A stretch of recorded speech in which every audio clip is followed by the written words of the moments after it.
इम्तियाज जलील को हराने वाले कौन? मुसलमान थे। इम्तियाज जलील को हराने वाले मुसलमान थे औरंगाबाद में। नासिर सिद्दीकी को हराने वाले कौन थे? मुसलमान थे। धूलिया से जहां पर मंजलिस का एमएलए था, फारूक शाह को हराने वाले कौन थे? हमारे ही सफों में वो मीर जाफर और मीर सादिक के एजेंट छुपे हुए। वो दोबारा मुस्तफाबाद को भी आएंगे, आकर तुमसे कहेंगे मैं तुमको कह रहा हूं। किसी शायर ने बड़ा अच्छा कहा था, वो शेर याद आ रहा है। क्या कहा था शायर ने? वाकिफ नहीं है जो लोग सफर के उसूल से, वाकिफ नहीं है जो लोग सफर के उसूल से, साये की भीख मांग रहे हैं बबूल से। ये वो लोग हैं आकर वही सेकुलरिज्म का पुराना राग लगाएंगे। अरे कहां का सेकुलरिज्म है बताओ?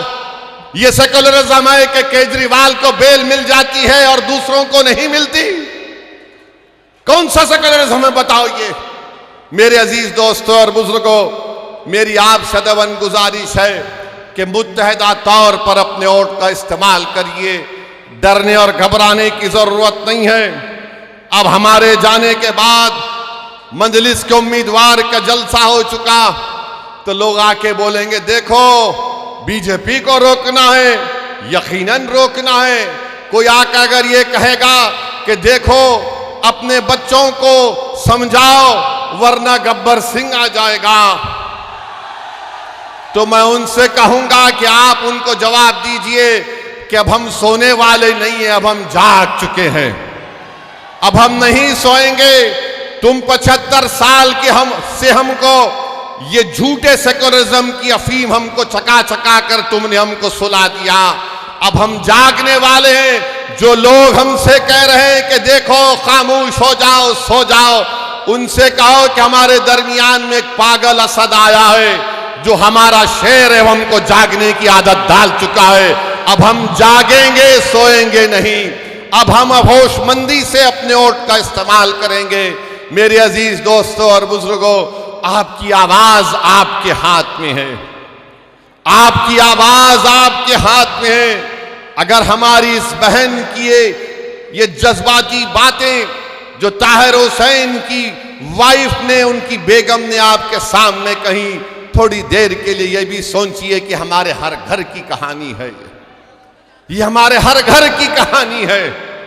मेरे भाई, इज्जत की जिंदगी अगर गुजारना है तो सिर्फ नारों से हम इज्जत की जिंदगी नहीं गुजार सकते। अगर हम मुस्तफाबाद में सफाई का इंतजाम चाहते हैं, मुस्तफाबाद में वो ब्रिज रोड की ट्रैफिक जहां पर उसका मसला हल करना चाहते हैं, हम अच्छा पीने का पानी हासिल करना चाहते हैं, हम स्कूल चाहते हैं, कॉलेज चाहते हैं, तो सिर्फ नारों से नहीं होगा। तुमको अपनी आवाज को भी जाना पड़ेगा, दिल्ली के विधानसभा में लड़ना पड़ेगा तुमको। और उसके लिए आपको एक वोट का सही इस्तेमाल जब आप करेंगे तभी आपको कामयाबी मिलेगी। वरना सिर्फ हम वोट डालने वाले बनकर रह गए, हम वोट लेने वाले नहीं बन सके। वोट हासिल करो। और कैसे हासिल करेंगे? जब आप मंजलिस के हक में अपने वोट का इस्तेमाल करेंगे। लोग बहुत सी बातें करेंगे, ये नहीं होने वाला है, ये फुला होने होगा, ऐसा होगा। मेरे अजीज दोस्तों और बुजुर्गों, क्या क्या आपने देखा? मुझे यहां पर यह बताया गया, बल्कि सच्चाई है, दिल्ली में वो फसाद हुआ, 2022 का प्रोग्राम हुआ। यहां का मुख्यमंत्री अगर मरने वालों को 1 करोड़ देता है, गवर्नमेंट की नौकरी देता है, तो दूसरे भी तो मरे, उनको क्यों नहीं दिया तुमने गवर्नमेंट की नौकरी और पैसे? अरे तुम फिरका परस्त हो केजरीवाल, भारत में तुमसे बड़ा कोई फिरका परस्त नहीं हो सकता है। नरेंद्र मोदी का अगर कोई हकीकी भाई है, नरेंद्र मोदी का अगर कोई हकीकी भाई है तो उसका नाम केजरीवाल है, याद रखो आप।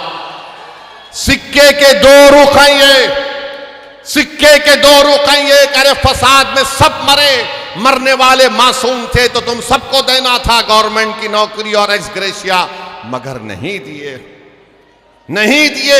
मैंने उस वक्त भी कहा, कौन है बताओ, जब ये कोविड लगा था तो तबलीगी जमात पर झूठा इल्जाम लगाने वाला कौन था? यही केजरीवाल था। सुपर स्प्रेडर का नाम दिया था। बड़ी बड़ी बातें करते हैं, हम ये स्कूल बनाए, हम फुला किए। अरे मुस्तफाबाद को केजरीवाल मेरे साथ चल के बताओ तुमने क्या काम किया, मैं दिखाऊंगा तुमको। यहां पर आएंगे, मुसलमानों के दरमियान में आएंगे तो बोलेंगे देखो आपकी जिंदगी को हम बचा रहे हैं, और हमारे हिंदू भाइयों के इलाकों में जाएंगे तो बोलेंगे देखो हमने ये अस्पताल बनाया, ये स्कूल बनाया। क्यों अस्पताल स्कूल यहां पर क्यों नहीं बना? मेरे अजीज दोस्तों और बुजुर्गों, जो लोग चमचागिरी करते हैं, जो लोग चापलूसी करते हैं, जो अपने ईमान को अगयारों की चौखट पर बेच देते हैं, गिरवी रख देते हैं, वो कभी भी अवाम की आवाज नहीं बन सकते। मेरी इस बात को याद रखो, आप कभी भी कुछ नहीं कर पाते। क्या क्या नहीं हो रहा है। मुझे यहां पर हमारे शोएब जामाई साहब बताए कि कचरे का कितना बड़ा मसला है, कितना बड़ा मसला है। और जब ये केजरीवाल मुख्यमंत्री बने तो पब्लिसिटी के लिए 1 रुपया खर्चा होता था। अब केजरीवाल के मुख्यमंत्री बनने के बाद 44 रुपये पब्लिसिटी पर खर्चा किए जाते हैं। 44 रुपये। अपना घर बनाए, केजरीवाल ने अपना घर बनाया तो गवर्नमेंट के पैसों से महल बना लिया। अरे केजरीवाल तुम यहां पर आकर देखते मुस्तफाबाद में लोग कैसी अपनी जिंदगी गुजारते हैं। मेरे अजीज दोस्तों और बुजुर्गों, नेशनल ग्रीन ट्रिब्यूनल ने दिल्ली हुकूमत पर 900 करोड़ रुपए का उनका कहा कि कंपनसेशन दो, मगर ओखला, गाजीपुर, भलसावा में जो कचरे के पहाड़ बन रहे हैं, ऐसा लगता है कि जूनागढ़ के गिरनार से भी लंबे पहाड़ कचरे के बन रहे हैं। कोई पूछने वाला नहीं है क्या डेवलपमेंट हुआ दिल्ली में, कुछ दिक्कत नहीं आता। आपकी आवाज जब होगी तो डेवलपमेंट दिक्कत आएगा। अगर आपकी आवाज नहीं होगी तो याद रखिए कोई डेवलपमेंट नहीं होगा। ये आम आदमी पार्टी का मुख्यमंत्री महरौली से एक साहब को टिकट देने का ऐलान किया। वो नरेश साहब का नाम लिए, बोला गया कि उनके ऊपर इल्जाम लगाया गया था, बल्कि कोर्ट ने सजा भी दी थी, वो कुरान की बेहुरमती करे थे। ये इनका असली चेहरा है। आप जान लीजिए कि ईदगाह है पुरानी दिल्ली में, उसकी जमीन पर कब्जा हो गया। मैं जानता हूं 1 साल से केजरीवाल ने दिल्ली का वक्फ बोर्ड नहीं बनाया। तुम नहीं बनाए तो मोदी ने एक ऑफिसर का तकर्रुर कर दिया। ईदगाह की जमीन पे कब्जा हो गया, क्यों नहीं बनाया तुमने 1 साल से दिल्ली का वक्फ बोर्ड? किसने रोका था तुमको? मगर नहीं बनाया इसलिए ताकि कब्जे हो जाएं, ताकि कोई कुछ कर ले। मेरे अजीज दोस्तों और बुजुर्गों, हम आपसे अपील कर रहे हैं कि मुत्तहदा तौर पर अपने वोट का इस्तेमाल करिए। अगर आप फिर उसी चक्कर में फंस जाएंगे कि नहीं नहीं कुछ हो जाएगा, अरे अब क्या बचा है मुझे बताओ, अब क्या बचा है तुम्हारे पास? अब तो यहां से उठने की बात आपको और हमको करना है। भारत के वजीर आजम कहती हैं कि वक्फ संविधान में वक्फ नहीं है। प्रधानमंत्री के पास यकीनन एंटायर पॉलिटिकल साइंस की MA की डिग्री है, मगर नरेंद्र मोदी ने संविधान को पढ़ा नहीं कभी भी। अगर पढ़े होते तो आर्टिकल 26 को जब पढ़ते तो उनको मालूम हो जाता आर्टिकल 26 में वक्फ है। प्रधानमंत्री बोलते हैं UCC को लागू करेंगे। अरे प्रधानमंत्री, हिंदू अनडिवाइडेड फैमिली के टैक्स रिबेट तुम खत्म करो, लव जिहाद के कानून तुम बनाते हो, कोई अपना मजहब तब्दील नहीं कर सकता।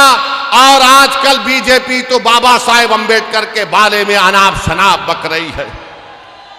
अगर आज अंबेडकर जिंदा होते तो अंबेडकर से कहा जाता कि अगर आप मजहब तब्दील करना चाह रहे हैं तो परमिशन लो। वक्फ की जायदादों को छीनने की कोशिश बीजेपी कर रही, और दिल्ली में 1 साल से वक्फ बोर्ड नहीं बनाया जाता। बहरहाल मेरी आप तमाम से अपील है कि आप मजलिस की तायीद करिए। पिछले बार भी आपने मजलिस के उम्मीदवारों की तायीद की, हमको कामयाबी नहीं मिली, मगर हमारे हौसले बुलंद है, हम कभी मायूस नहीं हो सकते। मेरा काम लड़ना है, मेरा काम अवाम के दरमियान में जाकर अपनी पार्टी की बात को आपके सामने रखना है। मेरा काम, इम्तियाज जलील का काम यह है कि भारत की पार्लियामेंट में हम आवाम के मसाइल को उठाते हैं।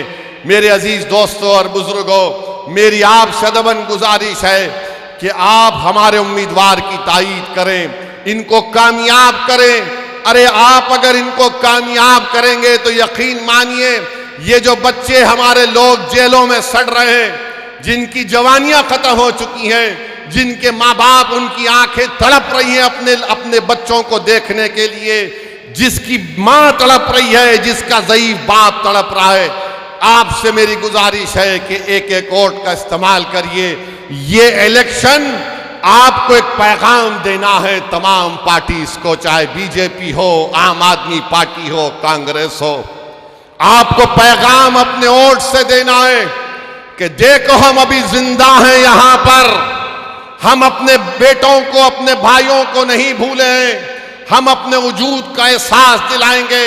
हम मुस्तफाबाद के विकास के लिए मजलिस को वोट दीजिए, आप देखेंगे सब दौड़ दौड़ कर आएंगे।